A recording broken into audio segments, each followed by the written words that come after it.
faut faire attention parce que les personnes qui sont dans le monde de la musique, elles sont pas toutes honnêtes.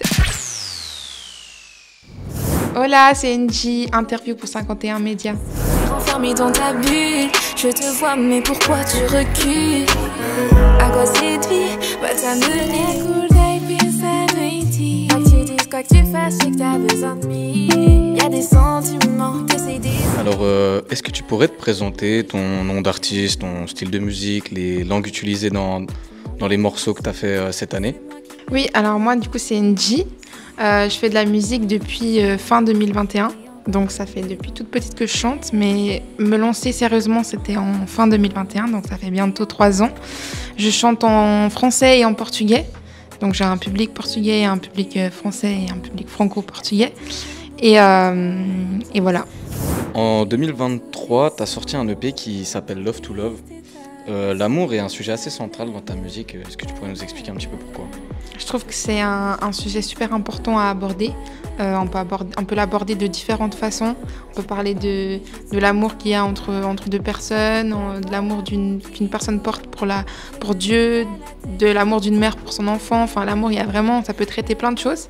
Et je trouve que c'est important parce que sans amour, on ne serait pas là aujourd'hui. Donc moi, c'est mon sujet préféré. C'est pour ça que je parle presque tout le temps de ça. Sur le morceau Jalouse, tu as collaboré avec DJ Akashi. Qu'est-ce que tu en as pensé de cette collaboration? J'en ai tiré que, en fait, des fois, les choses les plus sincères, les plus naturelles, les plus simples, c'est celles qui fonctionnent le mieux. Parce que DJ Akashi, c'est pas un producteur, c'est pas quelqu'un qui fait des prods de base, il fait ça pour le plaisir.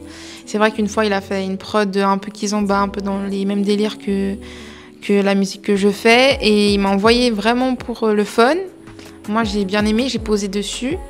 Et ça a donné le son Jalouse. Et finalement, c'est un son qui a beaucoup plu aux personnes. Donc voilà. Donc je vois que des fois, les choses les plus simples, finalement, c'est celles qui fonctionnent le mieux. Et là, pour le coup, c'est ce qui s'est passé avec DJ Akashi. T'as réussi ton coup, alors c'était magnifique. Oui. Sur le morceau C'est tes manières, t'as collaboré avec un artiste qui s'appelle JS Too Cold. Comment ça s'est préparé? Comment ça s'est fait? Est-ce que tu pourrais nous expliquer un petit peu ça? Ouais, alors JS Too Cold, c'était une connaissance de mon frère. Moi, c'est vrai que je recherchais un artiste suisse, mais qui rappe en anglais. Je voulais amener en fait cette nouveauté de l'anglais dans mes chansons. Et voilà, donc mon frère, il m'a donné son contact, je l'ai contacté et on a directement été sur la même vibe. Du coup, ça s'est fait assez naturellement aussi. Et voilà, puis après, on a décidé de faire le clip parce que le son, il a plutôt bien fonctionné aussi. Donc on s'est dit pourquoi pas apporter un visuel au single et puis voilà, c'était très bien. Au final, le combo était gagnant, quoi. Voilà, oui, ça s'est très bien passé. Dans ton EP, t'as sorti un morceau qui s'appelle Diz Pra Mim. Il est entièrement écrit en portugais. Quelle était la raison de faire ce son en portugais?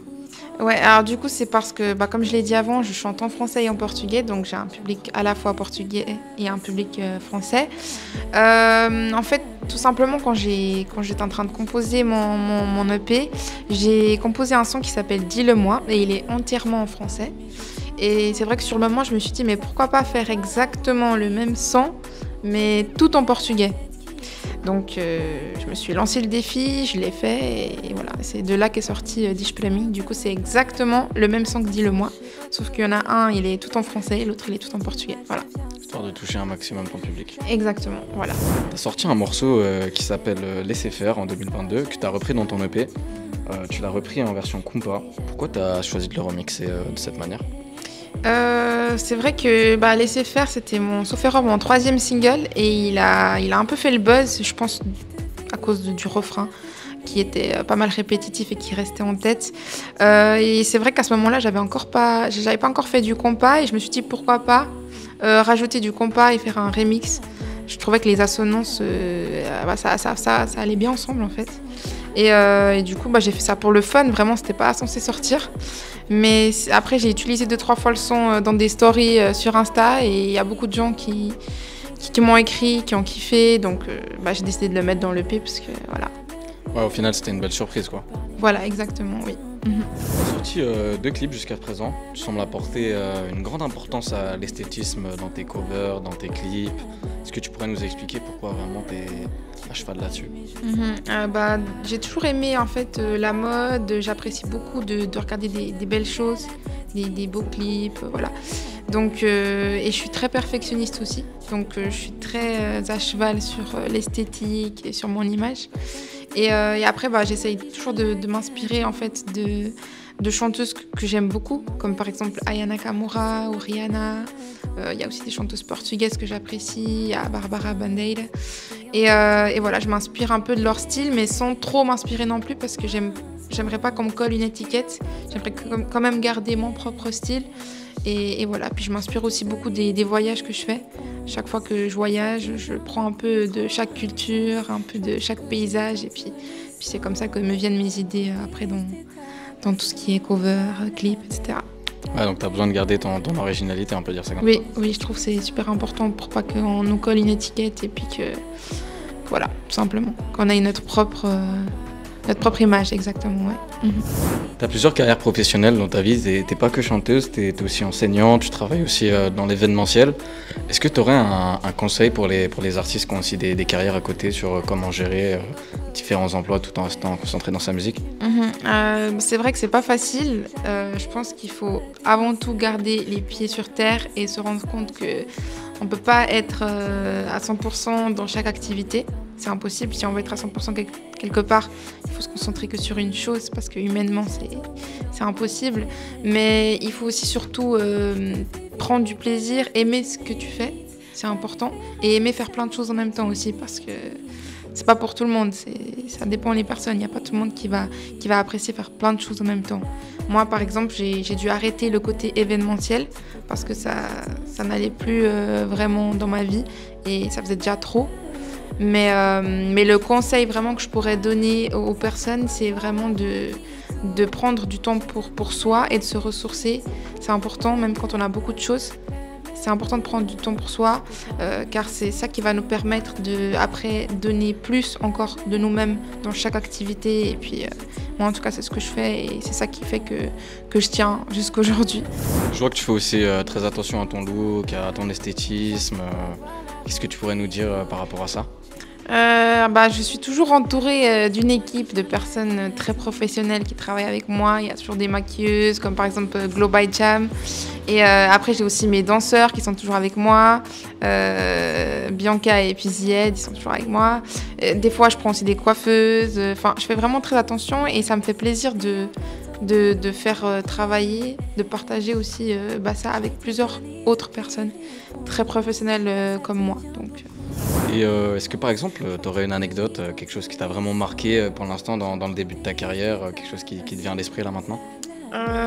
Quelque chose qui me vient à l'esprit là maintenant, il y a quelque chose que j'ai vécu au tout début de ma carrière, enfin j'avais pas vraiment commencé, mais c'est quelque chose que je trouve important de dire parce que à cause de ça, j'ai failli ne pas me lancer dans la musique et c'est aussi pour véhiculer un message il faut faire attention parce que les personnes qui sont dans le monde de la musique, elles sont pas toutes honnêtes, elles veulent pas toutes ton bien et il faut faire très attention lorsqu'on choisit les personnes avec qui on travaille.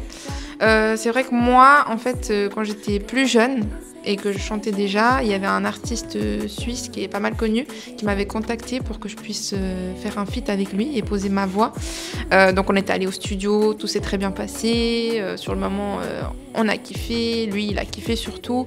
Il m'a dit qu'il allait m'envoyer, il n'y avait pas de souci. Et en fait, quelques semaines après, je vois que le son il sort sans ma voix. Donc il avait juste mis une petite voix féminine qui faisait les bacs, mais il n'y avait pas de feat. Et surtout ma voix elle avait disparu et puis j'étais pas en feat. Donc j'ai été un peu choquée parce que je pensais pas qu'on pouvait être autant malhonnête dans ce monde-là. Mais du coup c'est une bonne expérience parce que ça m'a fait ouvrir les yeux et ça m'a donné encore plus envie de faire de la musique et de m'entourer de bonnes personnes et de montrer que même quand on te manque de respect comme ça et même quand on fait les choses pas bien, tu peux quand même réussir. Voilà, c'est juste qu'il faut t'entourer des bonnes personnes et puis il faut faire attention en qui tu fais confiance. Mais ça, c'est comme dans la vie de tous les jours et ça, c'est pareil pour tout le monde. Donc voilà, c'est quelque chose que... Donc que tu as su rebondir de manière positivement à ce qui t'est arrivé. Exactement. Mais ça aurait pu aussi très mal se passer. Mais c'est juste pour dire qu'il faut faire attention. Et voilà. Et puis surtout, il ne faut pas abandonner parce qu'on aime, ce qu'on veut, parce qu'il y a des personnes qui se comportent mal avec nous.